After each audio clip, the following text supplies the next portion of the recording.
Hello and welcome to the Habit Coach Podcast, the bite sized podcast filled with quick and easy actionable habits. Remember, great habits create that awesome life. I am Ashdin Doctor, your habit coach. And today's fun fact of the day has to do with time zones. Did you know that time zones came because one scientist missed a train? The scientist's name was Stanford Fleming. And you see, before the invention of the railroad, travel from one village to the other was slow. It didn't matter how long it took or what time was there in one village compared to the other. And as a result, accuracy was not important. And these villages used to actually have different formats of their own local time. They would use the sun to measure this. And once the railroads were invented, people started traveling long distances and long distances fast. This meant that the time difference between the villages and the people on the train was different.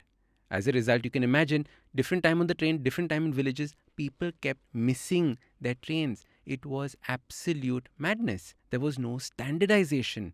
And these different timings were a problem. Hence, coordinating and catching trains became a nightmare. When Fleming missed his train, he realized that some form of standardization needed to take place, and he proposed a universal time format for the 24 zones that he created.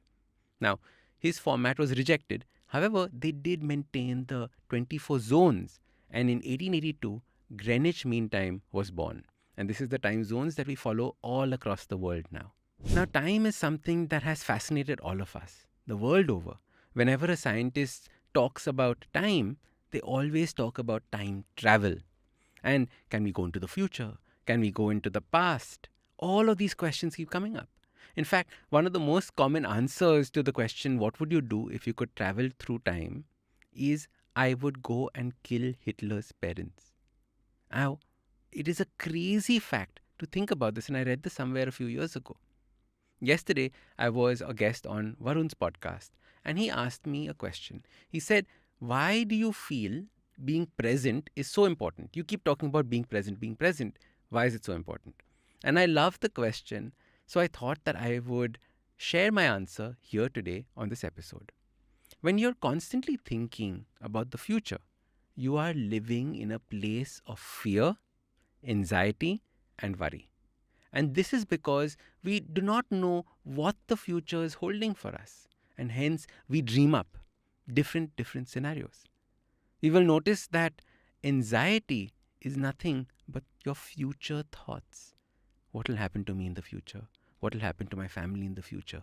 That is nothing but anxiety. There is no fear in this present moment. There is no anxiety in this present moment. It is all future oriented. What is interesting is that we rarely think about positive things about the future. And when we do, we refer to it as daydreaming. As if it is like building a castle in the sky, something impossible. And when we think about the past and live in the past, we normally live in a place of sadness. Our mind is designed to remember more negative experiences than positive ones. And hence, it is that sad, scary, troubling memory that we pull out first. This sadness can very quickly turn into depression. What is interesting is that when we pull up a happy memory, it always is a comparison to the present, and that makes us sad once again. When you're living in the present, there is no sadness or anxiety. There is now this perfect time that exists.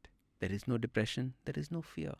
More importantly, this moment is real. You see, the future is a dream and the past is a memory. But this moment right now is the only real thing that you have.